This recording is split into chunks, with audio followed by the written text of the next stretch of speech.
The sensor array had detected something impossible, and Commander Lyra Vex had been staring at it for 4 hours before the council meeting began.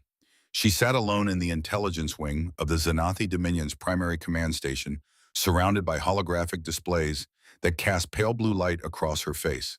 The other analysts had gone home. The corridor outside was quiet. But Lyra remained scrolling through 14 incident reports with the careful, methodical attention of someone who already knew what she would find and was hoping she was wrong. She was not wrong.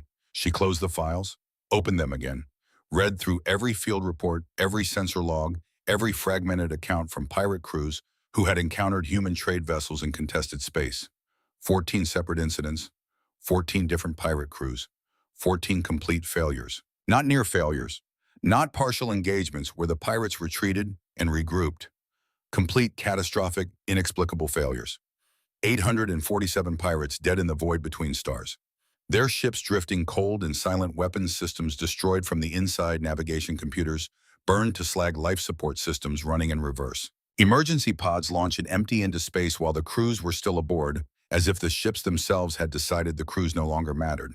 And through every single engagement, the human trade vessels had continued on their routes without deviation. No altered course, no visible defensive action, no weapon signatures detected by any sensor array from any angle of observation, as if nothing had happened at all. Lyra read the last report one more time. Then she closed the files, gathered her datapad, and walked toward the council chamber. She told herself she was not afraid. She was afraid. The Xanathi Dominion Council chamber occupied the highest level of the command station, a vast circular room with walls of reinforced transparasteel that offered an unobstructed view of open space in every direction. Stars burned cold and distant beyond the glass. The chamber itself was lit from below warm amber light that cast long shadows upward across the faces of the assembled military command. Admiral Dorn Calith stood at the center. He was a large figure by Xanathi standards, broad across the shoulders, his scaled ridge high and proud above the collar of a dress uniform, decorated with the insignia of 14 successful integration campaigns. Lyra had served under him for 6 years. She knew the way he stood when he was certain of victory. He was standing that way now, weight settled into the posture of a man who has not been surprised by an outcome in 2 decades and has stopped expecting to be. The holographic display behind him showed a star map. At its center, orbiting a yellow sun of no particular distinction, was a single inhabited system.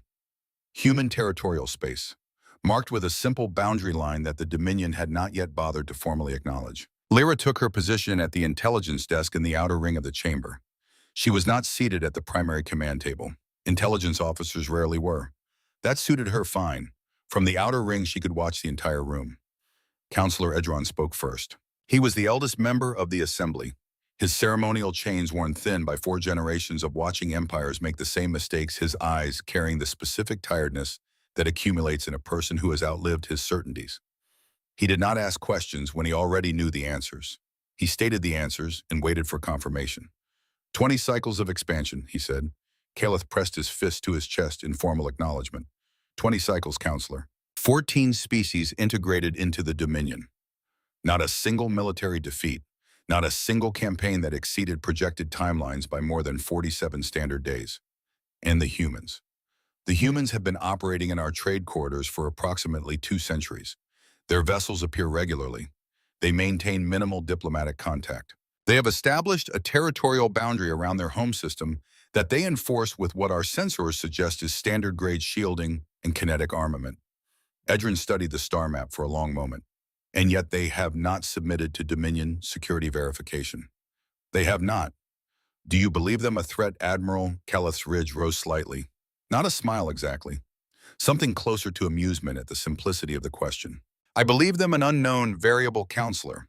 In 2 centuries of observation, no species has documented their defensive capabilities under actual military pressure. Their technology remains unverified. Their doctrine is theoretical. Lyra's fingers moved to her datapad. She opened the incident files again, though she already knew every number by memory. I propose, Calith continued, that we establish clarity. 300 warships, standard assessment formation. We approach their perimeter conduct, active scanning, simulate engagement protocols. He gestured to the display. In the formation appeared 300 contacts in precise geometric arrangement. If their defenses demonstrate genuine capability, We opened diplomatic channels from a position of mutual respect. If not, he did not finish the sentence. He did not need to. Everyone in the chamber understood what integration meant. The Xanathi had been practicing it for 20 cycles. "This is aggressive," said one of the junior counselors. "This is prudent," Kelleth replied.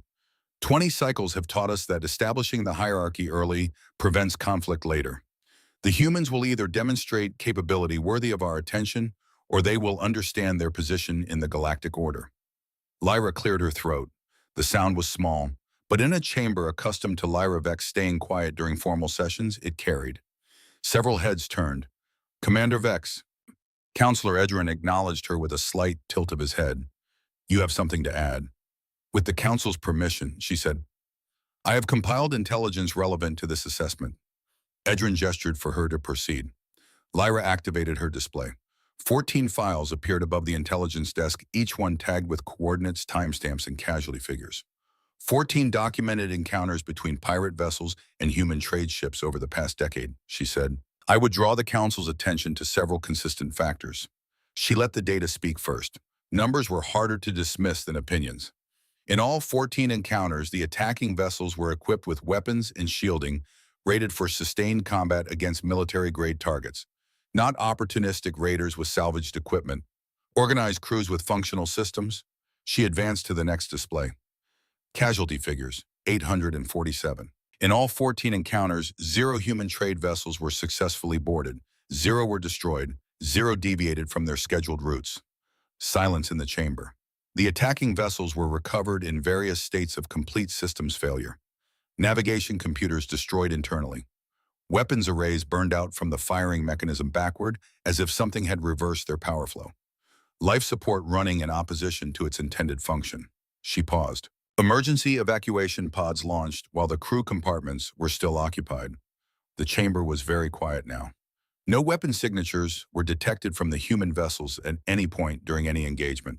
No energy discharge, no kinetic launch, no electronic countermeasure signatures that would account for the level of system failure observed. Kelleth had his arms folded. His expression was patient, the expression of a man waiting for a conclusion that would confirm what he already believed. The pirate crews, he said, operated with stolen and poorly maintained equipment. Equipment failures under combat stress are not extraordinary. "With respect, Admiral," Lyra said quietly, 14 separate equipment failures across 14 different vessel types from 14 different sources, all producing identical patterns of internal destruction, while the common variable in every encounter remained the human vessels. "Is an interesting coincidence," Kelleth said, "which coordinated military action will clarify." Lyra held his gaze for 2 seconds. Then she nodded, gathered her datapad, and sat down. The vote was brief. 300 warships. Assessment formation. Depart in 6 standard days. As the council adjourned and the chamber emptied around her, Lyra remained at her desk. She pulled up the incident files one more time. The pirate accounts were fragmented, panicked ships going dark. Mid-transmission crews reporting equipment, behaving as if it had switched allegiances. Weapons tracking back toward their operators with the calm precision of systems working exactly as intended, just not as the original owners had intended. She filed everything in the classified archive. Then she found her assistant waiting in the corridor outside, a young analyst named Tor, who carried the alertness of someone still in the early years of learning to distinguish important signals from background noise. "Are we ready for departure preparations?" he asked. Lyra tucked the datapad under her arm. "I need you stationed at the secondary intelligence terminal for the entire mission duration," she said. "Running backup archive protocols. Continuous redundant recording of all sensor logs, all communications, all system performance data. 3 separate archives updated in real time." Tor blinked. "Of course. Standard protocol includes—" "This is beyond standard protocol," Lyra said. "I want redundancy sufficient to survive the failure of any 2 systems simultaneously. Can you arrange that?" He was quiet for a moment, reading something in her expression that he did not quite have the experience to interpret. "Yes, Commander." "Good." She started down the corridor. "We'll need the evidence when this is over." He called after her, "Evidence of what?" Lyra did not answer. She left him standing in the corridor with the question. He would be at that terminal for the entire mission, running the archive protocols she had requested. She would not need to speak with him again until they returned. Either they would come back with exactly the kind of evidence she was afraid of finding, or they would not come back at all. She already knew which of those outcomes she was preparing for. The fleet was extraordinary. 300 Xanathi warships in perfect formation, moving through faster-than-light space with the collective confidence of an empire that had never known defeat. Lyra stood at the observation window of the intelligence section aboard the flagship Ironbound Dominion and watched the formation hold its shape with the mechanical precision of 20 cycles of drilling. She had seen smaller deployments before. 4 ships against a border dispute, 12 against the Vrexian resistance at their third moon. Once early in her career, she had watched 60 warships convince an entire civilization to reconsider its commitment to independence without firing a single sustained volley. The Xanathi had made an art of force as argument. 300 ships in full assessment formation was not an argument. It was a statement that did not require a response because the person making it had already decided how the conversation would end. She turned away from the window and went back to her station. Across the intelligence section, her small team worked in focused quiet. Specialists in signals analysis, weapons assessment, cultural behavioral modeling. Good people. Careful people, the kind who triple-check their numbers before attaching their names to a report. Lyra had briefed them on the pirate incidents before departure. She had watched their faces as they read the files. None of them had laughed it off. Instead, they had gone quiet in the way that careful people go quiet when confronted with information that does not fit any model they have been trained to use. That reaction, more than anything else, had kept her awake for most of the journey. They dropped out of faster-than-light travel at the edge of human territorial space, and the first thing Lyra noticed was the silence of her instruments. Not the background hum of cosmic radiation or the faint thermal signatures of distant stellar objects. Not the low electrical whisper of a fleet running in standby mode. This was different. This was the silence of instruments searching for something to report and finding nothing.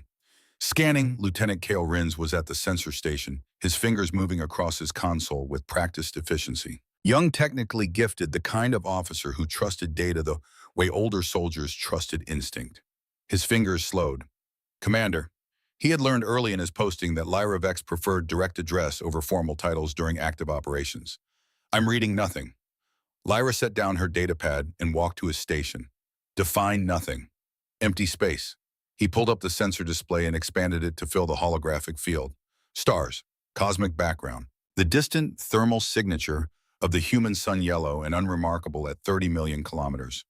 No defensive platforms, no patrol vessels, no orbital installations, no energy signatures consistent with military infrastructure. He looked up, his expression professionally contained. The human perimeter appears to be undefended. On the command deck above the intelligence section, she could hear Calith giving the order to advance. Formation Delta, weapons to standby, full shields. Lyra stared at the empty sensor display. She had expected defenses. She had been afraid of what form they might take. The absence of anything visible was somehow worse than the presence of something threatening, because it meant she did not know what she was missing. And she was certain, with the particular certainty that 16 years of intelligence work had trained into her, that she was missing something. Scan deeper, she said. They have something out here. Stealth platforms. Subspace arrays. Something. Cale pushed his systems to higher resolution. Quantum level scanning. Particle analysis. Gravitational mapping. The display showed nothing but background data and trace debris. 30 million kilometers to the human home system. The fleet moved forward in its perfect formation, 300 vessels arranged by the mathematics of maximum mutual support. Nobody responded to their approach. Lyra thought about the pirate reports. The accounts of ships going dark mid-transmission. The identical patterns of failure across 14 different vessel types. They had not seen it coming either. She returned to her own station and opened a new log file. She began writing. Observation, she typed. The human perimeter is undefended in any conventional sense. Either human defensive doctrine relies entirely on concealment technology beyond our current detection capability, or the perimeter itself is not the defense. Consider the perimeter marker may be a threshold, not a boundary humans defend from the outside, a threshold beyond which their defensive systems operate. If entry itself is the trigger, she stopped. She was getting ahead of her data. That was sloppy work, and she did not allow herself sloppy work. She saved the file and looked at the sensor display again. Still nothing. Then Calith's voice came down from the command deck, ordering communications opened on all frequencies. Lyra's head came up. She watched the communications officer begin the process of establishing a broadcast standard Dominion identification standard opening protocol, the formal language of first military contact. The broadcast began. What happened next happened very quickly. Every screen in the intelligence section flickered. The holographic displays wavered, reformed, wavered again. Lyra's sensor display went momentarily white. Then the display settled, and a voice emerged from the speakers. Not from the communications officer's outgoing channel, not from any transmission received from external space, but from inside the room itself, from the speakers connected to the Ironbound Dominion's own internal communications array. The voice was steady, female, speaking perfect Xenathi in the primary dialect with the unhurried cadence of someone making a routine inquiry. You are entering human defensive space. State your intentions. The intelligence section went completely still. Lyra's fingers were already moving. She pulled up the communications diagnostic without thinking. 16 years of training, operating faster than conscious decision. The diagnostic ran its check in 0.3 seconds and produced a result she read twice to make sure she was reading it correctly. No external signal received, no transmission detected from outside the vessel. The signal had originated from inside the Ironbound Dominion's own communications array. KL had run the same check. He was staring at his display with the expression of a technician whose instruments have told him something his understanding of physics says is impossible. "Commander," he said quietly, "the signal." "I know," she said. "I see it. It came from inside our—" "I know." She was already opening a channel to the command deck. "Admiral Calith, the communications contact we just received did not originate from an external transmission. The signal came from inside our own communications array. Whoever spoke to us accessed our systems before we made contact. We did not announce ourselves. They spoke before we did." A pause from above. Then Calith's voice, steady and controlled. "Respond. Standard diplomatic protocol. We continue as planned." Lyra held the open channel for one moment. She thought about the 14 pirate vessels, the emergency pods launching empty, the weapons reversing into their own systems. She thought about the question she had written in her log. "If entry itself is the trigger, Admiral," she said, "I want to formally note my recommendation that we halt at current position pending further sensor analysis." "Noted, Commander." His tone closed the subject. The channel closed. Lyra sat for a moment in the flickering light of her displays. Then she opened her log file and added a single line. "First warning given. Declined." She looked at what she had written. She thought about the voice that had come from inside their own equipment, speaking to them before they had spoken, as if it had been waiting with the patience of something that had done this before and knew exactly how long it would take. Above her, through the deck plating, she heard Calith ordering the fleet forward. The fleet moved through human space and nothing moved back. Lyra had expected something at 20 million kilometers. A patrol vessel appearing on sensors. A defensive platform warming up. Some indication that the humans had noticed 300 warships crossing their border and intended to respond. Nothing came. At 15 million kilometers, Kyle reported an energy anomaly. His voice was careful and precise. The voice of a man delivering a report he has checked 3 times because the numbers keep coming back wrong. "Energy reading, Commander. Signature, unclassified, no match in our full threat database. 4,200 cataloged entries, no match. Output approximately 4.7 petawatts. Source." He stopped. "Source," Lyra prompted. "I cannot localize it." He expanded the sensor display, zoomed in, zoomed out. "The signature is not coming from a point source or a distributed network of identifiable emitters. It is ambient. It fills the space around us in every direction equally. Record the readings. Full spectrum, all frequencies continuous." "Already running." He hesitated. "Commander, the reading is not consistent with any weapon or platform type in our database. I cannot classify it as a threat because I cannot classify it as anything." "Keep recording," she said. "That is precisely why it matters." She pulled up the energy reading on her own display and looked at it for a long time. 4.7 petawatts distributed uniformly through the surrounding space with no identifiable point of origin. She thought about what it would mean to defend not a position but a region. Not to place weapons at a boundary, but to alter the nature of the space within that boundary. Something that was not generated in response to the fleet's arrival. Something that was simply here. She opened her log. Observation, she wrote. Energy signature of unknown type detected throughout the surrounding volume. Characteristics inconsistent with any weapon platform or defensive system in our records. The signature does not appear to have a source. It appears to be a condition of the local space itself. She stopped writing. Read the sentence back. A condition of the local space itself. She looked at the words and felt the weight of what they implied settle into her chest like something cold. The communications speaker chimed. Caleth's voice, all ships acquire targeting solutions on the nearest human defensive installations for simulated engagement tracking. Lyra looked up from her display. From somewhere in the ship, she heard the deep mechanical hum of weapon systems warming to standby. The automated targeting arrays beginning their search for hostile contacts. She watched her tactical display as the targeting data came in. She saw the problem before Kale called it. Before Commander Vess called it from the tactical deck. Before anyone else in the intelligence section looked up from their stations. The targeting array had found a solution. The weapons had locked. The target was the ironbound Dominion. Not a human installation, not a defensive platform, not anything in the surrounding space that might have qualified as a hostile contact. The flagship itself, their own ship. And looking at the broader tactical display, Lyra saw that it was not only the ironbound Dominion's targeting array that had reached this conclusion. The systems on every vessel in the 300-ship fleet had made the same determination simultaneously. Every targeting solution, every weapons lock, every acquisition marker pointed inward at the command formation. 300 warships pointing their weapons at each other. No one had given that order. The communications speaker activated, the same voice as before, the same steadiness. Your systems are responding to the information environment they currently exist within. A pause. From our perspective, you have been targeting each other since you crossed the perimeter. The intelligence section was completely silent. Lyra looked at her log. She looked at the line she had written. First warning given. Declined. She added a second line. We are inside something. We have been inside it since we crossed the boundary. We did not know. I do not yet understand what it is. The ship hummed around her 300 weapons locked on 300 allied vessels. Instruments running on green diagnostics, reporting full function, every system operating precisely as designed. And somewhere 30 million kilometers ahead in a mountain buried beneath the state of Colorado, a voice waited with the patience of something that had done this before and knew exactly how it would proceed. Caleth's order to stand down the targeting locks was met with the quiet, methodical failure of every manual override attempt. The weapons held their positions. The targeting matrices refused correction. The fire control computers returned the same diagnostic response across all 300 ships. Simultaneously, systems' nominal targets acquired no error detected.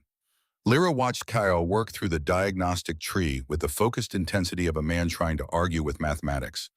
The math would not argue back. It simply continued reporting that everything was functioning correctly. She opened a channel to the command deck. Admiral, she said, and her voice was completely level. I want to formally request a full halt and systems evaluation before we proceed further. Above her on the command deck, she heard the slight pause before Caleth responded. The pause of a man who was looking at the same tactical displays she was looking at and arriving slowly at conclusions he had not prepared himself to reach. We will not halt, he said. We will not give the impression of hesitation. Lyra closed the channel. She added a line to her log. Second warning given. Declined. She looked at the tactical display. 300 ships, 300 targeting locks. The voice speaking to them from inside their own walls. The energy filling the surrounding space with no identifiable source. Something had been built here. Not at the perimeter. In the space itself. In the space they were already inside. She thought about her question again, if entry itself is the trigger. She thought about 14 pirates who had approached human vessels and never been seen to do anything threatening to them at all. She looked at the line she had written. A condition of the local space itself. A head through 3 layers of reinforced hull and 30 million kilometers of space that was no longer behaving the way space was supposed to behave, something waited. It had already spoken to them from inside their own equipment. It had already turned their weapons on themselves. It had done nothing else yet. That was the detail Lyra kept returning to sitting at her intelligence station while the fleet moved deeper into human space and the targeting locks held, and the energy readings continued their calm, uniform presence throughout the surrounding volume. It had done nothing else yet. She understood what that meant. She had understood it since she first read the pirate reports and found that 847 people had died without a single visible counterstrike. The restraint was not absence of capability. The restraint was the capability. The choice to do nothing else yet was the most precise demonstration of power she had ever encountered because it required knowing exactly what you could do and deciding with complete confidence that you did not need to do it. She was trained to assess threats, to measure capability against intent, and produce recommendations that balanced ambition against danger. She had no framework for what she was looking at, no prior engagement to reference in 20 cycles of Dominion expansion. She had only the 14 incident reports, the voice from inside their own speakers, the energy that was everywhere, and the weapons that had turned themselves inward, and the absolute unbroken patience of whatever was waiting 30 million kilometers ahead. Lyra Vex sat at her station in the belly of the most powerful fleet the Xanathi Dominion had deployed in a decade, and she understood with the cold clarity of 16 years of intelligence work that she was not the analyst in this situation. She was the data. The geometric platforms appeared at 11.3 million kilometers from the human home system, and Lyra understood immediately that the word platform was wrong.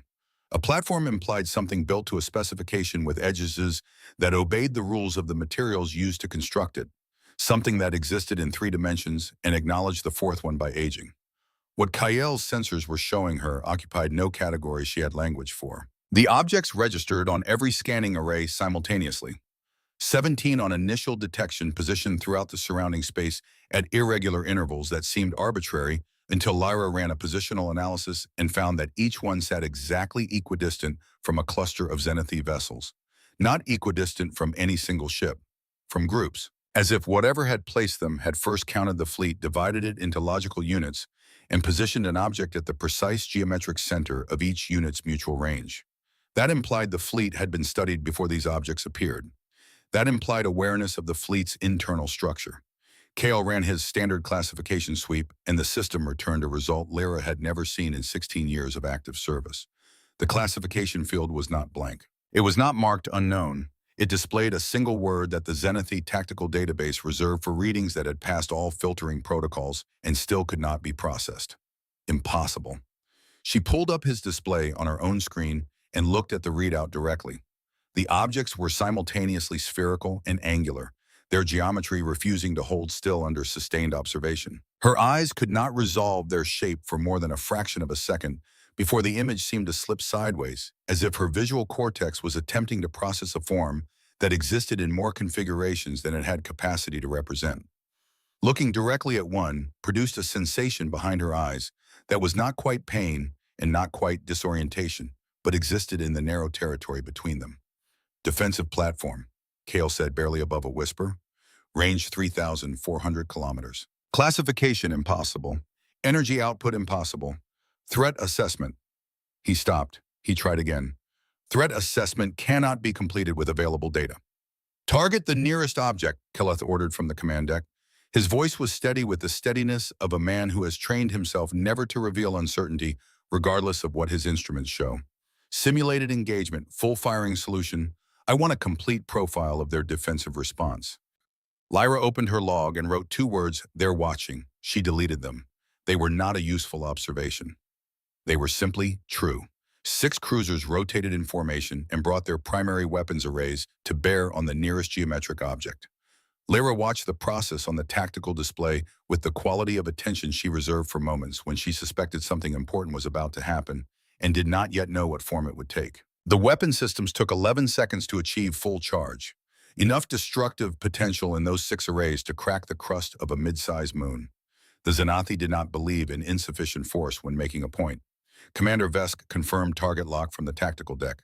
The weapons fired. 6 coordinated beams of concentrated plasma crossed the intervening space in less time than it took Lyra to draw a breath. The energy converged on the coordinates where every sensor array on every ship in the fleet agreed the object was located.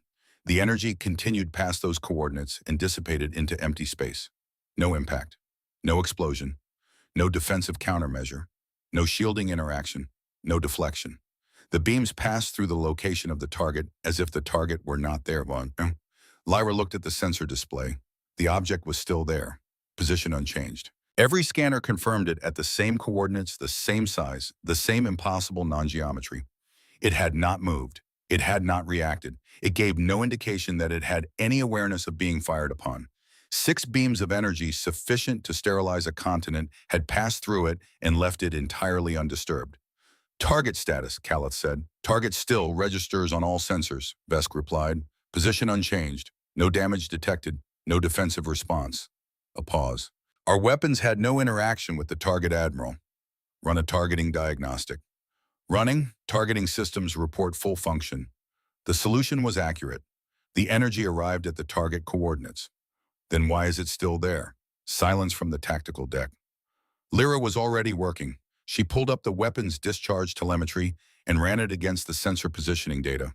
The math was clean. The weapons had fired where the object was. The energy had arrived where the object was. The object was still where it was. One of three conclusions was possible. Either the energy had somehow failed to interact with the object, despite occupying the same coordinates, or the object existed at those coordinates in a form that plasma-based weapons could not affect, or the object was not in the precise physical sense located where every sensor array on every ship in the fleet agreed it was located. She held that third option and looked at it carefully. She wrote in her log, "The target is not where we see it, or rather what we see is not the target. We are detecting a representation. The object itself exists in a location our weapons cannot reach because our weapons do not operate in the dimensions where the object actually is." She stopped writing. She thought about what that sentence meant. She had approximately 4 seconds before the fleet's alarm systems activated simultaneously across all 300 ships. The sound was unlike any combat alarm she had heard before. Not the sharp, focused alert of a system identifying a specific threat. Something that seemed to bypass hearing and address an older, deeper part of her nervous system. Her body moved before she had consciously decided to stand, pushing back from her station and turning toward the nearest structural support. The iron-bound Dominion lurched. Not an explosion, not an impact, not the directed force of a weapon strike against the hull. The ship moved as if pressure was being applied evenly across every surface, simultaneously a compression that pushed inward from all directions at once. The structural integrity display lit across her station, then the shield status indicators. The shields were active, all layers, all frequencies, every indicator reading full operational status. The shields were inverting. The same gravitational fields that should have deflected incoming energy away from the hull were running in reverse. They were not protecting the iron-bound Dominion from external force. They were generating force directed inward toward the ship they were designed to protect. The shields were crushing them. "Shield inversion," Kale said. His voice carried something she had not heard from him in the months she had worked alongside him. Genuine fear, contained but present. "Admiral, the shields are running in reverse, generating inward compression across all hull surfaces." The compression increased, slowly, deliberately. Not a sudden catastrophic event, but a measured increase, methodical in the way that precision engineering is methodical when the operator understands exactly how much force the target can sustain before structural failure becomes irreversible. Lyra gripped her station and looked at the fleet tactical display. Every ship was experiencing the same thing. 300 contacts each surrounded by its own inverted shield field, each being steadily compressed by the systems designed to keep its crew alive. On the main tactical display, she found the cruiser Steadfast Reach. She watched its hull integrity indicators. The numbers were climbing. Structural stress readings moving through the yellow band toward the border where yellow became red. The Steadfast Reach was not being destroyed. It was being shown how it could be destroyed. She understood the distinction immediately with the same cold clarity she had felt sitting alone in the intelligence wing reading pirate reports at 4 in the morning. The pressure was calibrated. It knew the tolerance of the hull. It was applying exactly enough force to damage without destroying, to communicate without eliminating. This was not an attack, it was a lesson. "Deactivate shields," Caleth ordered. "Manual override, shut them down." Override rejected. Vesk reported her forearms moving across her console in patterns that kept accelerating and finding no result. "The system is not accepting manual input. The diagnostic shows the shields are offline. The shields are not offline." And from the speaker in the corner of the intelligence section, the voice returned. Not the same quality as before. Something had shifted in it, moved toward a register that was more clinical, more precise. "Your shields are functioning normally, Admiral. You are experiencing a localized gravitational anomaly. Our defensive systems are demonstrating the vulnerability in your current configuration, Keleth. You are manipulating our systems. Holt.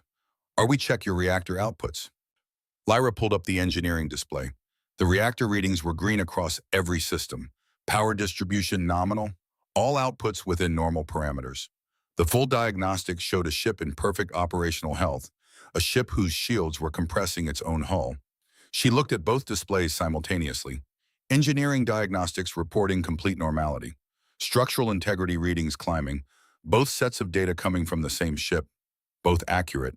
Describing realities that could not coexist. Reality and your instruments disagree about what is happening, Holt said. That is human defensive doctrine, Admiral. We do not destroy, we do not touch. We edit the information environment until your own technology becomes your enemy. The compression ceased, not gradually, instantly, completely, as if a parameter had been adjusted by someone who knew precisely when enough was enough and had no interest in exceeding that threshold. 300 ships exhaled. Across the fleet, crews who had stopped breathing began breathing again. The structural stress readings on the steadfast reach stabilized and began their slow walk back toward nominal. Lyra pulled up the damage assessment before anyone requested it. 17 ships with recorded structural damage. 83 shield generator units destroyed, not damaged, not degraded, destroyed by the stress of running in reverse against every tolerance parameter they had been engineered to respect. 0 casualties, not one crew member whose physical status had changed from the moment the compression began to the moment it stopped. She sat with that number for a moment. 0 casualties. 17 ships damaged, 83 generators burned out the entire fleet, compressed by its own defensive systems, and not one person had been physically harmed. She wrote in her log, they calibrated the pressure precisely. 17 ships damaged, 83 generators, destroyed, 0 dead. This is not approximation. This is an exact outcome produced by someone who knew every hull tolerance in this fleet before they began. Before we arrived, they had already mapped us. She looked at that last sentence. She thought about the ambient energy that had been present throughout the surrounding space, filling it uniformly with no identifiable source. She opened the sensor log and ran it backward, past the shield inversion event, past the platform appearance, past the targeting lock, past the moment the fleet had crossed the territorial boundary. The energy signature was still there, reaching back through the log, present before the fleet arrived, present before they had even dropped out of faster-than-light travel. She pushed the log back further. An hour, 2, 3, 4. Still there, consistent, unchanging. The energy had been here before the fleet arrived. It had not been generated in response to their presence. They had arrived inside it. She ran the calculation a second time to confirm she had not made an error. The result was identical. KL, she said. Her voice was completely level. Run the ambient energy signature backward through the full sensor log. Tell me when it first appears. He was already doing it. She watched his expression change as the numbers returned. The specific change that comes to a careful person's face when their instruments report something their understanding of the universe says cannot be true, and the instruments keep reporting it anyway. It does not appear, Commander. He said it slowly, parsing each word as he spoke it.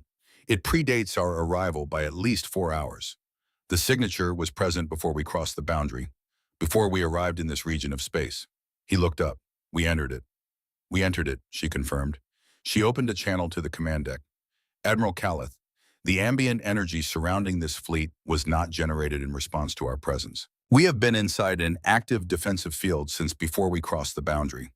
Our sensors failed to detect it because this type of energy does not exist anywhere in our database. Every effect we have experienced has been produced from within a system we were already inside before we knew it existed. The pause from the command deck was the longest yet. Commander, Calith's voice was still controlled. He was good at controlled, had spent 20 cycles being good at it. Are you telling me we have been unable to detect their defensive perimeter while standing inside it? Yes, Admiral. For the entire duration of this mission. Another pause. Continue the assessment. She closed the channel. She added to her log, third warning, indirect. Declined. She looked at the tactical display. The geometric objects were still there and more appearing now as KL expanded his detection radius, 40, 60, 90 platforms throughout the surrounding space, each cluster of Zenithy vessels, attended by its own impossible geometry, each one registering on sensors and refusing every attempt at classification. She stared at the nearest one. It moved, not through space, through something that existed alongside space without being part of it. It occupied its coordinates and then occupied different coordinates, and between those two states, there was no visible transition, no arc of motion, no intermediate positions. It was there and then it was elsewhere, and the gap between those two conditions contained nothing her instruments could measure. Then it was inside the ironbound dominion, not physically. The hull integrity sensors showed no breach. The pressure monitors showed nothing. The internal security system registered no intrusion. By every instrument aboard the ship, the interior was exactly as it had been. But the external sensors still tracking the platform's position now showed it occupying the same coordinates as the flagship's reactor core. Overlapping, coexisting. The platform and the reactor in the same space, the same cubic meters registering simultaneously on the same array. There is a platform inside our reactor, Kale said, his voice gone flat with the effort of allocating everything to processing. The reactor shows normal operation. The platform shows nominal position. They are in the same physical space and neither one is affecting the other. Holt's voice came through the internal speakers and it had changed again. Still steady, but something beneath it had shifted toward the quality of a teacher who has moved to the next stage of a prepared sequence. It is not actually there, she said. From your perspective, it appears to be there. From ours, it is exactly where it needs to be. Reality is contextual. We have learned to change the context. The order came down from the command deck before Lyra could prevent it, and she had not expected to prevent it. Calith ordered maximum sustained fire from all 300 vessels. Every weapons array full yield, concentrated on the geometric platforms throughout the surrounding space. The fleet complied. 300 warships firing in coordinated volleys, their combined arsenal producing enough energy in a sustained burst to render an entire continent uninhabitable. Plasma beams, kinetic projectiles at relativistic velocities, gravitational shear emitters designed to strip structural bonds from hardened military installations. The complete combined capability of an empire that had never needed to deploy all of it simultaneously because nothing had ever required it. The platforms did not respond. Every shot passed through the target coordinates and continued into empty space. The platforms registered on sensors throughout the entire engagement positions, unchanging geometries undisturbed, no indication of having detected the energy passing through them. When the barrage stopped, the display showed every platform exactly as it had been before the first shot. Smoke filled the intelligence section. Not from damage. From the overheated cooling systems of weapons arrays pushed beyond their design limits by the sustained volume of discharge. The smell of burned electrical insulation mixed with recycled air. Lyra looked at the display. She wrote in her log, full engagement. Zero effect. The platforms do not occupy the 4 dimensions our weapons operate in. We are attempting to destroy a projection. Everything we have fired at has been a shadow. Holt, your weapons are performing above our initial estimates. Firing coordination is excellent. Yield is consistent. A pause. You are shooting at projections, Admiral. The actual defensive systems are located approximately 11 millimeters to the left of where your sensors indicate, in a direction your language does not have a word for. Calith, that is not possible. Your species perceives 4 dimensions, 3 spatial, 1 temporal. We perceive 7. We manipulate 9. We are learning to see the 10th. Your weapons operate in a 4-dimensional context. Our defenses exist in a framework your sensors can detect, but your weapons cannot reach. You are trying to destroy a shadow by shooting at the ground it falls on. The intelligence section was completely silent. Lyra ran the math herself using the sensor data from the weapon's impact analysis. The energy had arrived at the target coordinates. The target had continued to register at those coordinates. The energy had not affected the target. This was not a targeting failure. This was not a weapons malfunction. This was what happened when a weapon built to operate in 4 dimensions was fired at an object that existed in 9. She thought about what it meant to build defenses in 9 dimensions. She thought about what it meant to have been doing that for 2 centuries. She opened her log and wrote, "We are not in a contest. We are in a classification." She paused, then kept writing. They have assessed us. Our yield, our coordination, our targeting precision, our response time, our shield configuration, our hull tolerances. All of it documented during this engagement. Every test we have conducted on them has simultaneously been a test they were conducting on us. Then, before she had finished the thought, every navigation display on the ironbound Dominion went white, not blank, not dark. White, the overloaded white of a system receiving more data than it can resolve, attempting to display everything simultaneously, and producing visual noise that the eye reads as absence. The displays resolved, partially, into 3 separate images, each showing a different position in space, each showing a different surrounding fleet, different stellar positions, different tactical configurations. 3 versions of where the ironbound Dominion was, all 3 verified by independent systems. All 3 accurate according to the instruments providing them. All 3 contradicting each other in every particular. Kale's voice broke for the first time in Lyra's experience of working beside him. Commander, we are showing 3 simultaneous positions. The system is not in error. All 3 positions are confirmed by separate sensor arrays operating independently. We cannot be in three places. You are not, Holt said, and now Lyra heard something in the voice that had not been present before. Not satisfaction, not cruelty, something closer to regret, the expression of someone who was doing something necessary and would have chosen differently if choosing had been available. You are exactly where you have always been, but your navigational computers cannot agree on what where means anymore. The constants you use to measure distance are no longer constant within our defensive sphere. Lyra pulled up the positional data and ran it against manual calculations using the known positions of nearby stars as fixed reference points. The math came back wrong, not slightly wrong, structurally wrong in a way that indicated the constants the navigation system used to calculate distance were producing different values, different from each other, inconsistent from one measurement to the next. The mathematics of location has changed, she said aloud, not to Kale specifically, not to Calith, just to the room, to the record she was keeping. The numbers we use to describe where things are relative to each other are producing different values here than they do anywhere else. The concept of position has become unstable. She looked at the three versions of where they were. She understood what it meant to lose location. To exist in a space where your instruments could each tell you where you were, and none of them could agree, and all of them were correct. She understood what it meant to try to retreat from a place you could no longer find yourself in. She wrote in her log, "Navigation has failed, not the equipment, the underlying assumption. We cannot leave because we cannot establish what direction leaving is." Then she stood up. She walked to the communications terminal. She pulled up the fleet-wide sensor archive and navigated to the original entry log from the moment they had crossed the territorial boundary. She found the timestamp for first energy detection. She ran the clock backward. The energy signature was present before that timestamp, present before they arrived. She had already known this. She had told Calith. He had continued. She navigated forward to the first communications contact, the targeting lock, the shield inversion, the platform appearance, the weapons failure, the navigation collapse. She looked at the sequence, the measured, deliberate sequence of events, each precisely timed, each following the previous at an interval that suggested preparation rather than reaction, not a defensive system responding to threats as they arose.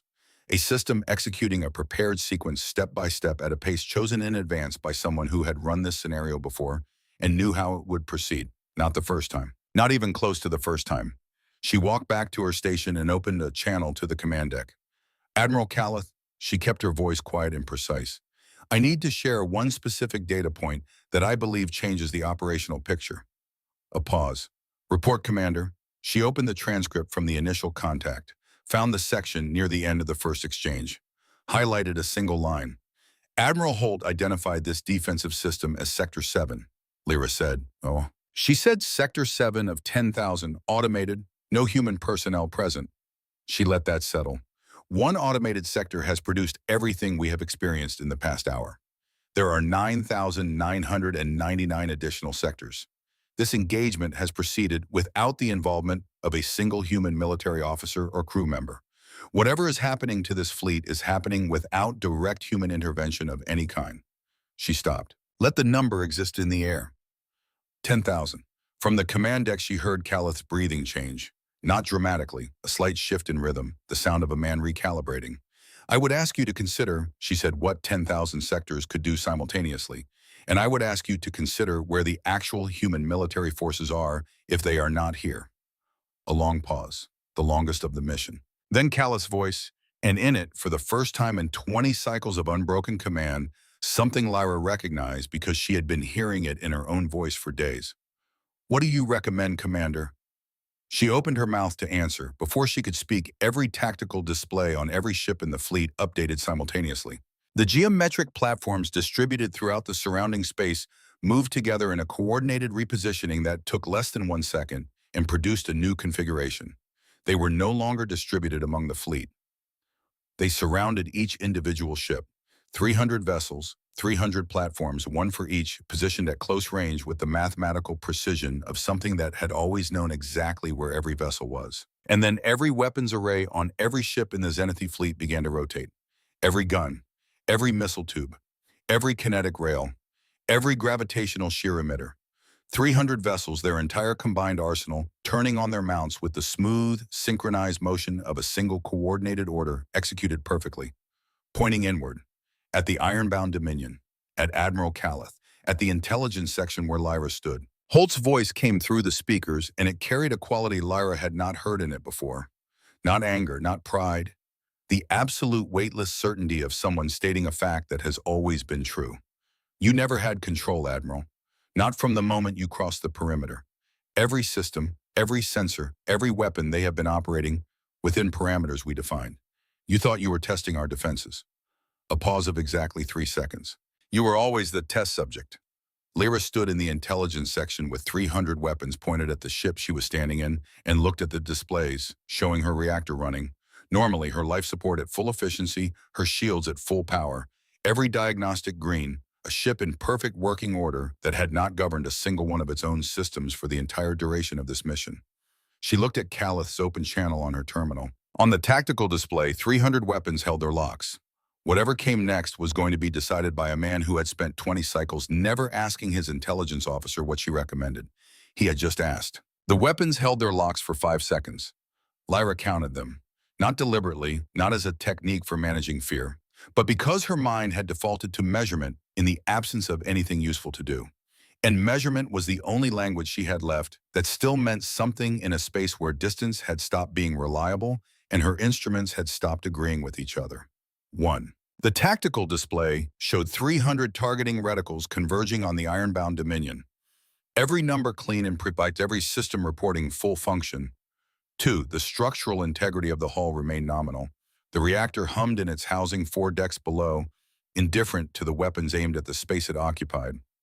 3. The speakers carried only the ambient electrical silence of systems waiting for their next instruction. 4. Callith had not spoken since asking for her recommendation. The channel was still open. She could hear his breathing. 5. Every weapons array on every ship in the Zenithite fleet rotated back to neutral position. Smooth, synchronized, unhurried. The targeting reticles dissolved from the tactical display, one by one, then all at once. Not extinguished. Simply no longer relevant to the current conditions. Holt's voice returned. Your assessment is complete, Admiral. You may withdraw. No Zenithite vessel will be harmed during your departure. A pause. Consider this our counter-demonstration recorded. Callith said nothing. Lyra looked at the open channel to the command deck. She looked at the communications terminal. She looked at the tactical display, which showed 300 ships that had been unable to control a single system for the past 47 minutes, sitting in space that had stopped obeying the mathematics they used to navigate it in a fleet that had fired everything it had at targets that did not exist in the dimensions their weapons could reach. She opened the fleet-wide communications channel. Admiral Holt, her voice was even. She had decided it would be even before she opened the channel. My name is Commander Lyra Vex, Intelligence Division, Zenithite Dominion. We acknowledge demonstrated defensive superiority and request permission to withdraw. The pause before Holt responded was shorter than any previous pause had been. Permission granted, Commander Vex. The steadiness in the voice had not changed. But something had been added to it now, the quality of an authority that has seen something it considers worth noting. Safe travels. The channel closed. Around her, the intelligence section remained still.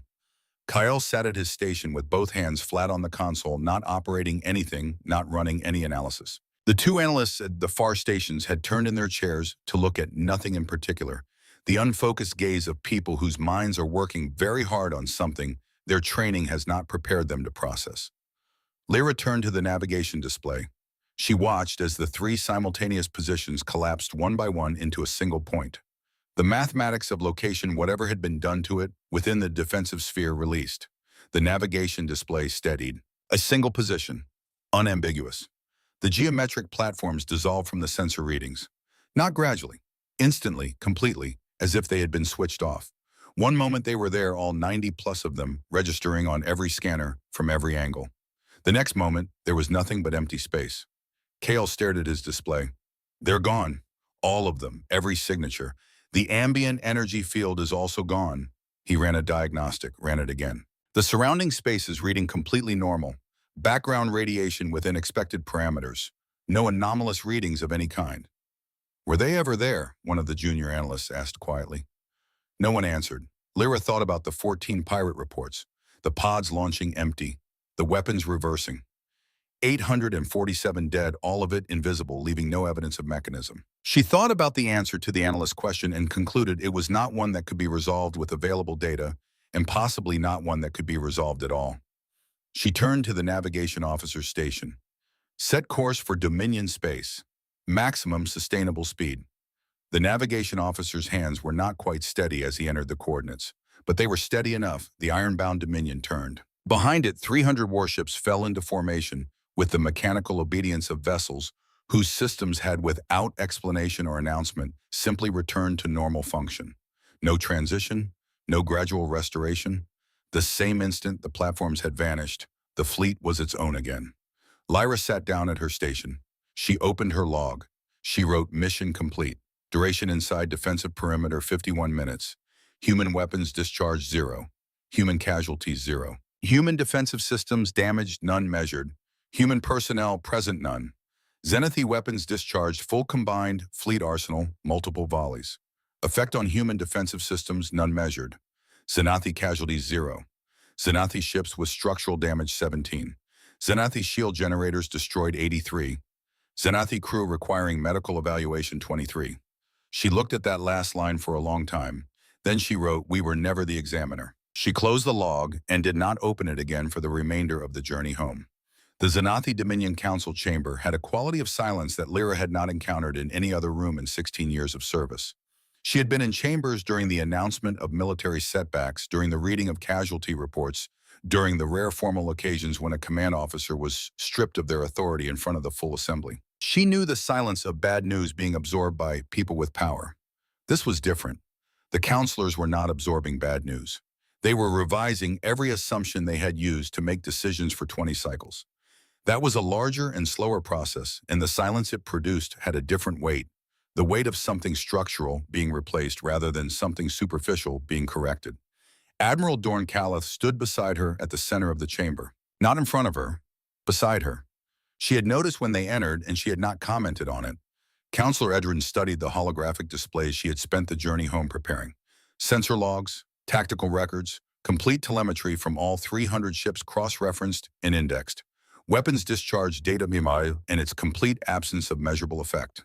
Structural damage reports. Shield inversion recordings showing with precise clarity the moment every lensing array in a 300-ship fleet had quietly decided to work against the vessels it was designed to protect. 11 minutes of active engagement, Edrin said. His voice carried the tone of a man reciting numbers he has verified 3 times because he cannot make himself believe them. 11 minutes and 14 seconds from first weapons discharge to cessation, Lyra confirmed. You fired for the entirety of that time. The fleet discharged weapons for 8 minutes and 32 seconds. The remainder was occupied by systems failures of various types, and struck nothing. No human defensive installation recorded any damage. No human defensive installation recorded any response to our weapons at all. Edrin was quiet. Around the table, the other counselors held the stillness of people whose training had given them no framework for what they were currently being asked to process. The humans retaliated with... He gestured toward the damage display. The humans did not retaliate, Lyra said. She had thought carefully during the journey about how to phrase this. The humans demonstrated. The distinction is technically precise and operationally significant. At no point did any human weapon system discharge. At no point was any human vessel observed taking an offensive action. Every effect we experienced was produced by our own systems operating against us. She let that sit for a moment before continuing. Human defensive doctrine does not involve attacking the threat. It involves making the threat's own technology the threat. She advanced the display and presented the damage assessment. 17 ships with structural damage requiring dry dock repair. 83 shield generator units destroyed, not degraded, not damaged, destroyed by the stress of being forced to run against every parameter they had been built to respect. Navigation systems on all 300 vessels still showing residual errors in their positional constants. Errors, their own diagnostics classified as correct readings rather than malfunctions, because the instruments were technically accurate and the constants themselves were what had shifted. And 23 crew members currently in medical care, not for physical injury, for the specific disruption that occurred when a mind trained to trust its instruments spent 47 minutes being shown that its instruments could be made to describe realities that could not simultaneously exist. 0 combat casualties, she said. Every number in that damage report was chosen. The pressure applied to the steadfast reach was calibrated precisely to our hull tolerances. The navigation failure was engineered to disorient without destroying. The shield inversion was held at exactly the threshold required to demonstrate without killing. She looked at the council. They had our complete engineering specifications before we crossed the perimeter. They used that knowledge to teach rather than to eliminate. That distinction is the most important tactical conclusion in this entire report. The chamber sat with that. Then Callus spoke. It was the first time he had spoken since returning, and Lyra had not expected it. She had expected him to let her present and remain in the background as officers did when the mission they were reporting was not one they wished to be closely associated with. He did not do that. Commander Vex warned us, he said, before we crossed the perimeter, before we entered the defensive sphere. She presented evidence that should have caused us to halt and conduct a thorough reassessment. I overrode her recommendation 3 separate times. He looked at the assembly with the expression of a man who has spent 20 cycles knowing what it feels like to be right and is learning late in his career what the other side of that feels like. The outcome of this engagement is the result of decisions I made in direct contradiction to sound intelligence analysis. The Council should weight Commander Vex's assessment accordingly in this debrief and in every future operation where she provides analysis.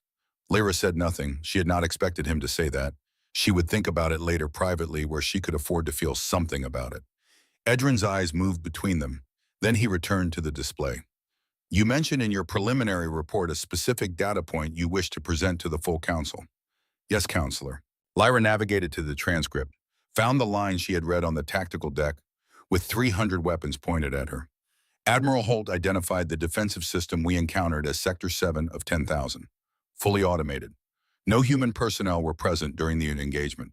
Every effect we experienced was produced by an unmanned system operating on pre-programmed parameters. She let the number settle. One automated sector produced 17 ships with structural damage requiring extended repair, 83 destroyed shield generators, a complete targeting system, compromise across all 300 vessels, a navigation failure that rendered the entire fleet unable to reliably determine its own position, and a demonstration of complete weapons, ineffectiveness against defensive installations existing in dimensional frameworks our technology cannot access.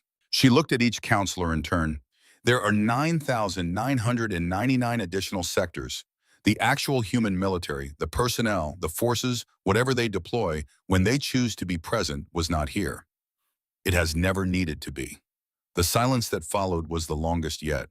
Counselor Edrin leaned back in his chair. He had the expression of a man who has just understood something and is taking the time to feel the full weight of understanding it before he has to speak. Where are they? He asked quietly. If they were not in Sector 7, where were they? I do not know, Lyra said. That is the question I would most like to have answered. No one else offered an answer, because no one had one. The transmission from Cheyenne Mountain arrived 16 hours after the fleet returned to Dominion space. It came through standard diplomatic channels marked urgent with no preamble and no explanation of why it had been sent. The council was still in session when it came through. Edrin ordered it placed on the main display. Holt's face appeared. Human features were difficult for most Xanathi to read with confidence. The face had fewer expressive muscles than they were accustomed to moving in patterns that did not map cleanly onto Xanathi emotional expression. But Lyra had spent the journey home reviewing every frame of footage they possessed of human diplomatic contact, studying the way the muscles arranged themselves in different circumstances, and she had developed in a limited way the ability to read what was there. Holt looked tired, not defeated, not angry, tired in the way of someone who has been doing a necessary thing for a long time and would have preferred other circumstances. There was consideration in the expression as well, the look of someone who has thought carefully about what to do and has chosen something that is not required of them. Counselors of the Xanathi Dominion. Her voice carried the same steadiness it had throughout the engagement, but something underneath it had relaxed slightly, the way a professional's voice changes when the formal portion of a difficult conversation is over. I wanted to confirm your fleet arrived home safely. Our tracking showed nominal transit, but I prefer to verify directly. Edrin, after a moment, responded to the live feed. Your tracking followed our fleet through our own territory. We track everything that has ever passed through our defensive sphere counselor. The gravitational signature of your vessels is permanently logged in our systems now. Standard security protocol. A pause. Don't be alarmed by that. We track. We do not intrude. Privacy matters to us. Why are you contacting us, Admiral? Something in Holt's expression changed, not dramatically. A shift in the quality of attention, behind the eyes, the specific attention of someone who has made a decision and is now executing it without ambiguity. Because Commander Vex's assessment revealed a significant vulnerability in your fleet's shield configuration that your own engineering teams have not identified. The gravitational lensing collapses unpredictably when exposed to specific exotic particle arrays. She gestured to someone off-screen. We are transmitting a technical briefing now. 12 failure points in your current design. Proposed corrections for each one. No conditions attached. In the corner of the chamber, the communications officer looked up from his terminal. Receiving data, counselor. Preliminary scan confirms it is exactly what Admiral Holt described. A complete structural analysis of our shield design with detailed correction protocols for each identified failure point. Edrin looked at the display for a moment. You are giving us this after we entered your space with 300 warships. After you entered our space and conducted an assessment, Holt said. That is a reasonable thing for new neighbors to do. Now you know our capabilities. She paused. The Karathi Empire uses particle accelerator arrays that would exploit your shield vulnerability precisely and catastrophically. If they discover it before you correct it, your fleet would be at severe risk in any engagement with them. Consider our data a diplomatic gesture, and consider it a statement about what kind of neighbor we intend to be. Kelleth stepped forward from the edge of the council table. Why, he asked. After what we attempted, why help us? Holt looked at him directly across 30 light minutes of space in one of the stranger 47-minute periods in Xanathi military history. Because you followed your rules of engagement, Admiral. You tested our defenses. You did not attack our people. You respected the boundaries we set. And when we asked you to leave, you left immediately without conditions and without hesitation. She answered as if the question were straightforward. You conducted yourself professionally under conditions that would have broken less disciplined officers. That earns a response in kind. She paused. We are also transmitting cognitive therapy protocols designed to assist the 23 members of your crew currently experiencing acute psychological stress responses from their exposure to our defensive systems. The protocols are calibrated to Xanathi neurological architecture. She said it with a matter-of-fact precision of a professional discussing standard procedure. We have developed these protocols for every species that has tested our defenses. Please use them. The effects are treatable with proper support. The chamber was completely still. Lyra thought about what that meant. Protocols calibrated to Xanathi neurological architecture, developed for every species that had tested them. A medical infrastructure built specifically around the experience of encountering human defenses organized by species ready to transmit, because it had happened enough times across enough different species to make standardized treatment not just useful, but necessary. She thought about the 6 other species Holt had mentioned during the engagement. The Phyrexians who had fired for 18 hours. The Karathi who had tried ramming. The others. And in 2 centuries of space travel, humanity had apparently encountered this situation often enough to develop a clinical response to it. She let that knowledge settle into whatever part of her was going to have to carry it going forward. Holt's expression flattened, not cold, precise. The expression of someone making certain their meaning could not be misinterpreted. We do not want enemies, counselors. We do not seek territory, and we have no interest in dominance. But we will not be threatened, and we will not be tested again. This was your one assessment. Now you know. A pause. The next time an armed fleet enters human space without an explicit invitation, our response will be very different. Edrin carefully, different how Admiral Holt held his gaze. You were allowed to leave, counselor. That was a choice we made deliberately. I would recommend not creating circumstances that require us to revisit our policy on allowing departures. The transmission ended. The chamber held its silence. Then Kelleth quietly, they tracked us through our own territory. They analyzed our complete weapons capability in real time. They identified 12 vulnerabilities in our shield design that we did not know existed. He looked at the data still streaming in, and they are helping us correct those vulnerabilities because they do not consider us a threat worth leaving exposed. Lyra looked at the technical briefing, at the therapy protocols for 23 crew members who had experienced something their neurology had not been built to handle. We are not enemies, she said. We are not rivals. We are not even obstacles. She found the right word after a moment. We are neighbors who have not yet learned how to behave like neighbors. Edrin studied the display for a long time. Then he looked at Lyra with the attention of a man arriving late at a conclusion he should have reached earlier. What do you recommend, Commander? He asked. She had been preparing this answer for 16 hours. Alliance, she said, immediate and complete. We transmit our full intelligence database to human diplomatic channels. Every file we hold on every species in this region, every tactical assessment we have conducted, every record of which powers are currently developing which capabilities and for what purposes. She looked around the chamber. Because if another power decides to test humanity, the resulting demonstration will occur in our space or adjacent to it, and we do not want to be anywhere near what follows. The vote was unanimous. The data moved through diplomatic channels the way important information moves when the people transmitting it have stopped trying to control the narrative around it. Quietly, thoroughly. Attached as technical footnotes to routine transmissions buried in trade agreement, appendices included in intelligence briefings, as if it were simply the next item on a long list. But the content was not routine. It was the complete sensor record of what had happened to 300 Zenith warships in 51 minutes inside human defensive space. The technical analysis of every weapons failure, every shield inversion, every navigation collapse. Lyra's log declassified by Idren's personal order and transmitted in full, including the entry she had almost deleted about being the data rather than the analyst, and the single addendum the Dominion Council had approved before transmission, written by Idren himself in the formal language of an official Dominion advisory. Humanity is not to be tested. Humanity is not to be threatened. Humanity is to be left undisturbed. This is not a recommendation. This is a survival protocol.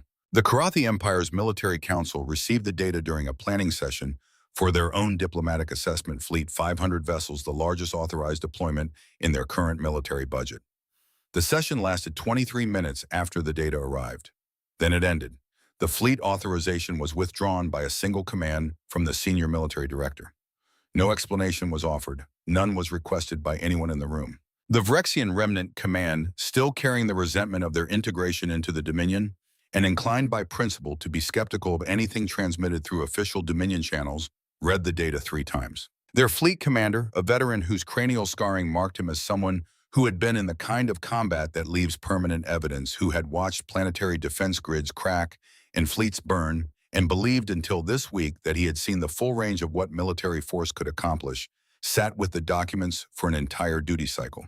Then he issued a standing order, written, formal, filed in the primary command record. Any Vrexian vessel that entered human territorial space without explicit documented invitation from a human authority would be classified as having gone rogue. It would be treated as a direct threat to Vrexian strategic interests. It would be engaged and destroyed by Vrexian military forces before it could proceed further. Not because humanity required it, because the Vrexians had done the calculation and concluded that the cost of an unauthorized provocation was a number too large to write beside any conceivable military objective. In a third system, an empire that had been debating the merits of an assessment mission for the better part of a standard year received the data in the middle of a formal planning session. The debate stopped.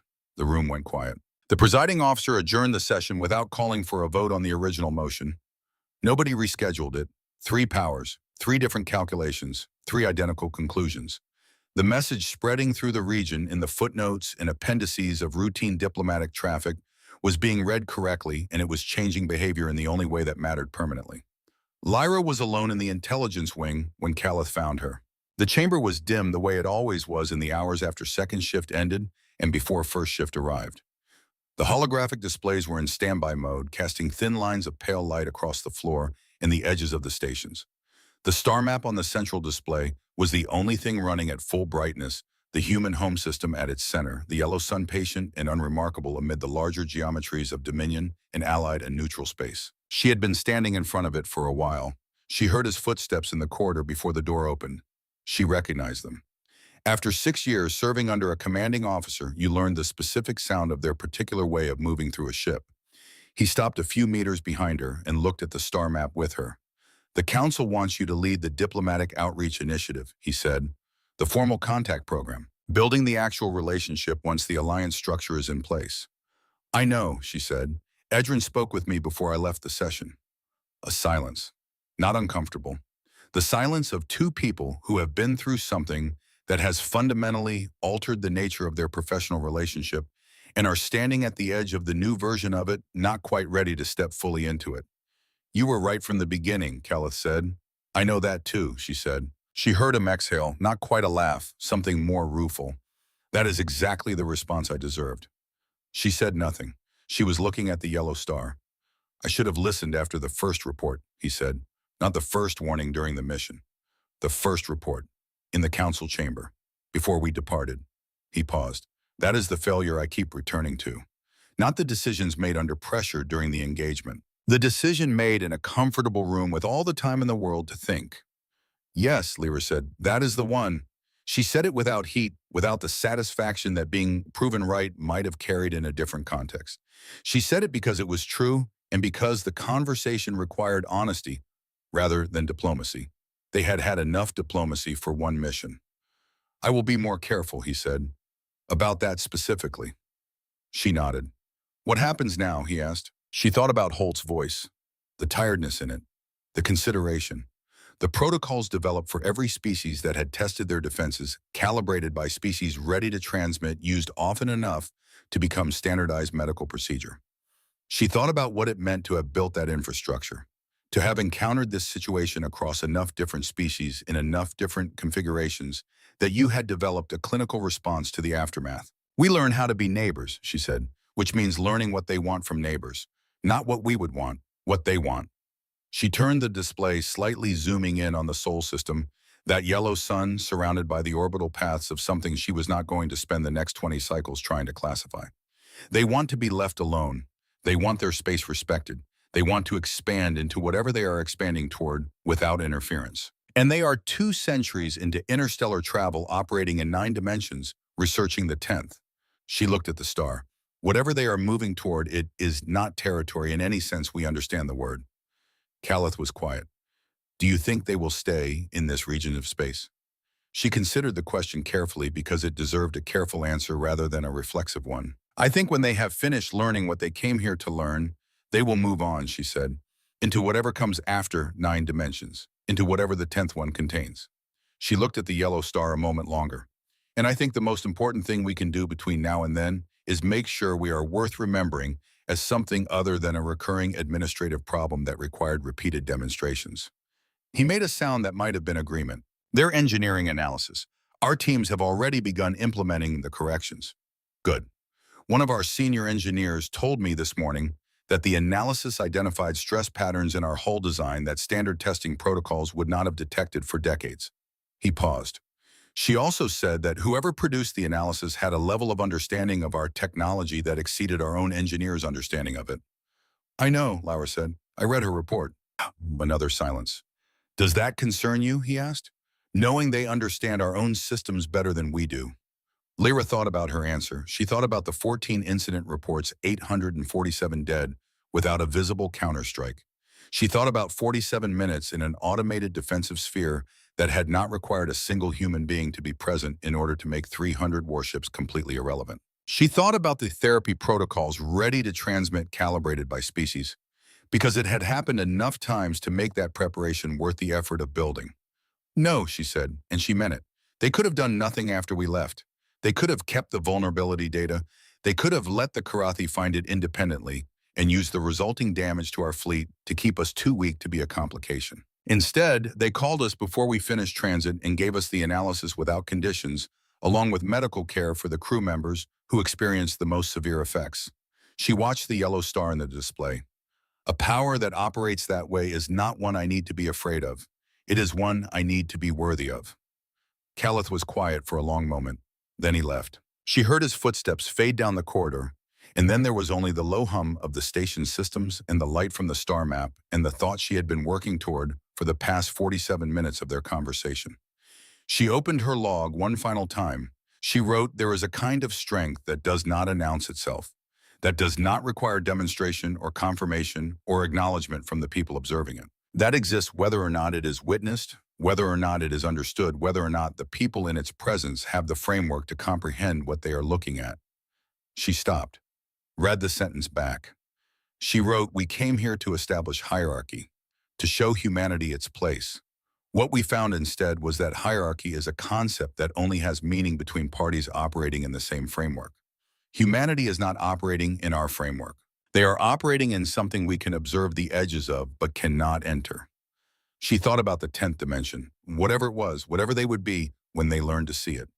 She closed the log. She turned off the star map. She walked to her station and opened a new file and began writing the first draft of the diplomatic outreach proposal that would over the next several years become the foundation of the first formal relationship between the Xanathi Dominion and humanity, built not on the terms either side had originally anticipated, but on the only terms that had survived contact with reality: honesty about the difference between what you are and what you thought you were. In the operations center beneath Cheyenne Mountain, Colorado, Admiral Devon Holt closed the monitoring display and set her coffee cup on the edge of the console. The engagement record from the Xanathi fleet was filed and archived. Standard protocol. The defense grid performance data had been automatically logged, the contact record added to the growing database of species that had entered human defensive space and departed with a revised understanding of what that word contained. Her assistant Brennan looked up from his station. Standard log, Admiral, no flags. No flags, she said. He was quiet for a moment, working through something. Their intelligence officer, Commander Vex. She requested permission to withdraw, not the Admiral. She did. She was right about everything from the beginning. The Admiral didn't listen to her. Holt considered the statement.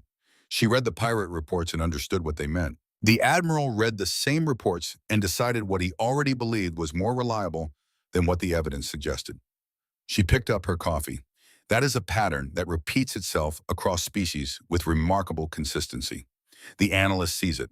The commanding officer decides the analyst is being overly cautious. Then the commanding officer stands before their council and explains what happened to their fleet. Does it bother you? Brennan asked. Having to do this repeatedly. Holt was quiet for a moment. She looked at the photograph on the edge of the console. Her family in Colorado Springs. Her son at 8 years old, squinting into summer light outside their house on the edge of the foothills, completely unaware of what his mother did for work, or why the mountain they drove past every day contained what it contained. What bothers me, she said, is the period just before they leave. When I can see on the monitoring display that the commanding officer has understood what is happening and cannot change it. That portion bothers me. She set the coffee down. The rest of it is work. She pulled up the next file in her queue. A research proposal from the Theoretical Physics Division. Preliminary modeling for dimensional framework manipulation at the 12th level. The kind of document that would have appeared to be pure speculation to anyone reading it 2 generations ago, and was now a routine development proposal reviewed and prioritized like any other operational research request. She approved it and moved to the next item, a diplomatic inquiry forwarded through newly established alliance channels. Commander Vex of the Xanathi Dominion, requesting a formal meeting schedule for initiating cooperative intelligence sharing on regional threat assessments. Specifically Karathi, particle accelerator development programs, Vrexian political stability in the years following their integration, and 3 emerging species at earlier stages of space travel that both the Dominion and Human Intelligence Services had flagged as requiring monitoring. Holt read it twice. She approved the meeting request and added a note suggesting a direct secure channel session, rather than document exchange at Commander Vex's convenience at whatever time zone was most appropriate for the commander's duty schedule. She filed it for scheduling and moved on. Then she sat back and looked at the blank monitoring display. Brennan, do you think they will follow through the alliance? Yes, she said without hesitation. Commander Vex will make it work. She understood what the engagement actually was, for it began. People who see things that clearly tend to build carefully on what they learn. She paused, and she was the one who asked for permission to leave. That matters. It means she understood that permission was ours to give. Brennan nodded slowly. Is that always enough? Understanding that Holt thought about the 6 other species, about the ones who had fired for 18 hours, about the ones who had tried ramming, about the one that had deployed a biological weapon that the defensive systems had neutralized by adjusting the local entropy gradient, which had required a level of physics intervention that still appeared in training materials as a case study in unconventional application, about the ones that had not come back a second time, not because they had been destroyed, but because they had understood. It is always enough, she said, when it comes with the willingness to tell the rest of the galaxy what you learned. She looked at the blank screen.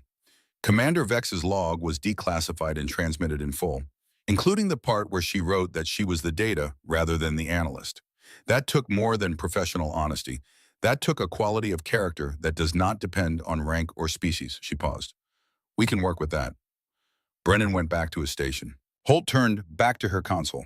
Beneath the mountain, in the silence of bedrock and recycled air, and the low electrical hum of systems that had been running without requiring human intervention for longer than most of the species in the region had known that other stars had planets, The defensive grid continued its work.